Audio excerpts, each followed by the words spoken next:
So what is a narcissist's biggest fear? Now, biggest fear. Now, I know narcissists have a lot of fears, y'all. A lot of fears. But what is their biggest fear? To me, as a diagnosed narcissist myself, a narcissist's biggest fear is being alone. The biggest fear of being alone, and a fear of abandonment. I feel like those two things kind of go hand in hand, right? I could do two separate videos on those, but those feel like just a content reach, right? That's what we're talking about today, y'all. A narcissist's biggest fear, being alone. If you're new here, I'm Lee Hammock. I'm a diagnosed narcissist, and I give you the inside look at the mind of a narcissist. And let's hop right into it, y'all. A narcissist's biggest fear is absolutely going to be being alone. I know people are going to say being exposed. Yeah, being exposed is a fear. It's a rational fear. It's a real fear that a lot of narcissists have, right? Being exposed for who we really are is an actual fear that narcissistic people really do have. And it sucks, right? Being exposed does suck. I just did a video very recently on being a narcissist when you call out a narcissist, but being alone is huge. But Lee, why is being alone a narcissist's biggest fear? I'm glad you asked. Because when I'm alone, I don't get the external validation. I don't have any type of narcissistic supply. Now, in today's age of social media, narcissistic supply can be online. Like you can have a lot of parasocial relationships. You can damn near build a cult online nowadays with people you've never met, because so many people are easily influenced. There's so many weak-minded people. Like you can easily build a cult by saying some stupid ass stuff online, and people are just like, you know what? That sounds ridiculously stupid, but I'm in, right? There's so many people that are just so easy, their minds. We just live in a world crazy. Well, yeah. Don't take offense to it if you've been in a cult before, but because some people will get born into it, indoctrinated into it in different ways. I'm not talking about you. I'm talking about the person who just easily influenced into stuff like that, and just nonsense reasons. But yeah, as a narcissist, when I'm alone, I don't get supply though. Real life validation, because online stuff is temporary. Even if I have an online social media following, that's only temporary. That's not really real. I can get online and get some likes and likes and comments and stuff like that, but that's not really real for me. The really real stuff is going to be the real in life type of stuff. I need a person that I can call my own. I need a person who loves me, right? Who can validate me at all times. I need a person who I can consistently depend on to get narcissistic supply or validation from. Well, Lee, that sounds like just a parasitic relationship. I think relationships should be symbiotic. Y'all should both feed off of each other. Narcissists sound like parasites, and a lot of people would describe narcissists as parasites, right? Y'all like, well, Lee, you hit the nail on a parasitic head right there, because narcissists tend to be parasites. Yeah, I'm not saying that narcissists have the inability to care about you. I'm not saying that, because a lot of narcissists, I think, do have the ability to care. It just might not be to that upper echelon of feelings that you have, that you want, right? That you need. But yeah, fear of being alone is huge, because I'm alone. I'm scared. Like seriously, not just scared of the dark and stuff like that. If I'm alone as a narcissist, I am afraid. I really am, because the thoughts go through my head, especially like, I think COVID, the pandemic, activated so many narcissistic sleeper cells, right? I know this sounds crazy, the language I just used, but I truly believe that COVID activated a lot of narcissists, right? Because that fear of being alone, isolation, quarantine. A lot of us were saying, like, not me, but a lot of narcissists were single during this time period, and love bombing ran amok, right? Love bombing ran amok with narcissists. It was crazy how much love bombing was going on. It's crazy how many people that I talk to one-on-one right now whose relationships began during the pandemic when you couldn't really see each other, and then the love blossomed online, and narcissists, and they got you. Because narcissists had this fear of being alone. Like, I'm alone in my house by myself. I need someone. So they were making people fall in love with them quickly, getting them to move in with them quickly, moving in with them quickly, getting pregnant quickly, having babies quickly, signing leases quickly, doing stuff quickly. So they could guarantee that they would have some type of validation. like some type of narcissistic supply. You see how I'm saying? You see how it works in the real world right there, right?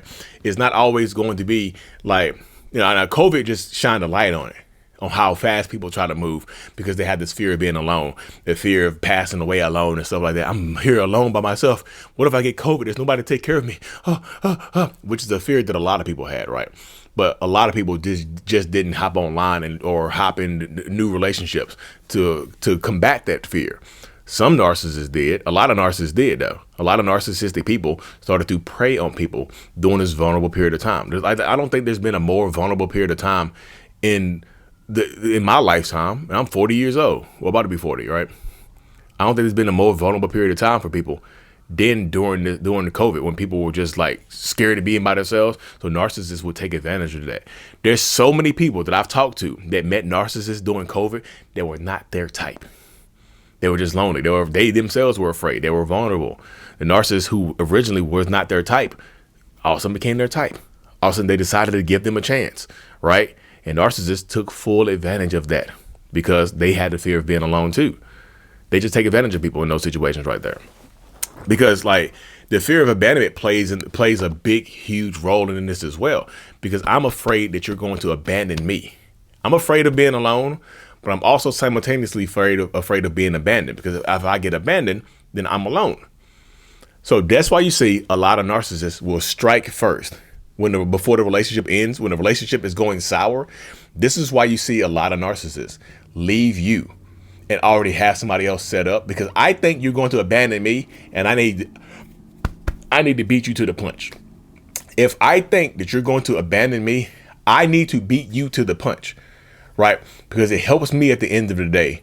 It helps me at the end of the day do this type of stuff right here. It helps me to move forward and have a guaranteed source of supply, rather than just sit around and wait and hope and pray that you stay with me. Hell no. I need to take action. This is why they seem to they disconnect from you and try to this is why a lot of times they're cold as hell at the end of the relationship. They're ice cold at the end of the relationship. Like, damn, what the hell did I do to you? You evil bastard. Well, I ain't do nothing to you. Why you treat me so horribly? Right? That goes through so many people's minds. You like, I ain't did nothing to you. Why you treat me like this? And so many people have that experience right there, right? And so many of y'all have that experience because they want to leave you broken to make sure that they made the right decision and leave you in the first place. So this is why a lot of narcissists get cold at the end when they have new supply. Very rarely are they cold and hurtful when they don't have anybody, because they want to always be able to come back to you. Now, not every narcissist is going to be cold at the end, right? Because I have a fear that you're going to abandon me, so I need to move on to a new supply, right? But that doesn't mean the new supply is always going to stick. So I don't want to leave you with a sour taste in your mouth. So I want to leave the door open for me to possibly come back to you later on. You see how that works? So not all narcissists will be cold at the end when the relationship ends and whatnot. This just doesn't happen. It really doesn't. But if you're running, like I said, as long as you're moving forward, as long as you're trying to heal, as long as you're trying to thrive, I feel like this is part of the dynamic right here. This is part of the situation. Narcissists are always going to have this fear. Well, Lee, how do I make them feel like I'm not going to leave them? How do I make them feel safe with me? That's a good idea. Yeah, y'all see when I get these video ideas, I'm talking to y'all. I'll be talking to y'all how to make a narcissist feel safe. That'd be a good one right there, because I don't think it might not be possible, right? It might not be possible to make a narcissist feel safe, but that's definitely going in my notes. How to make a narcissist feel safe, because I'm gonna dig deeper, because I don't truly think you can ever make a narcissist feel safe, right? Like, I don't think you can ever make a narcissist feel safe, because they always have to feel like you're always going to be around. Right? You can acquiesce to every single thing that they want. You can do every single thing that they want, and they will almost always still try to find something more that you can do. Like, the best way to make a narcissist feel safe is to talk to them. And it's impossible to talk to some of them. It's impossible to talk to some narcissists, because I talked to a young lady today, and she said, every time I try to talk to my partner to make him feel safe, he always finds something wrong in what I say. If I don't agree with him, I'm trying to argue. If I agree with him, I'm just pandering to him. Like, I can't win when I have a conversation with him. So sometimes you can't talk to him. You can't. It's almost impossible to make a narcissist feel safe, y'all. So that video, I wrote it down. But I'm gonna have to think on that one. I'm gonna have to get deep in thought about that one because like it might not be possible to make a narcissist feel safe. And I poked the camera there. I did. I revealed the background. But yeah, narcissistic people definitely have a fear of being alone. Like, because if I'm alone with my thoughts, they become my enemies. Like, I can't help, my thoughts go negative. My thoughts go self-deprecating. My thoughts attack me. When I'm by myself, my thoughts attack me. That's why I need the external validation from other people, right? That's why I need the external stuff, because my thoughts, if I don't get them under control, they absolutely 100% attack me. They absolutely do. And this is the thing I'm trying to tell so many people about right here. I'm just like, my thoughts will attack me over and over again. My thoughts go negative. You're not good enough. You'll never be good enough. Nobody wants you. Nobody wants to be with you. You're ugly. You're horrible. You're too stupid. You're too tall. You're too skinny. You're too fat. You're too this. You're too that. You're too black. Your hair too long. Hair too short. Whatever the case may be. My thoughts immediately attack me. I need the external validation. I need you to validate me. I need people to validate me. I need other people to validate me. And that's the thought process that a lot of narcissists have right there, y'all. This is why a narcissist's biggest fear is being alone. Anyways, y'all, thank y'all for making it to the end of my video. I really, truly appreciate y'all. Hit the subscribe button if you haven't already. Also, follow my other page, the Mental Illness Podcast.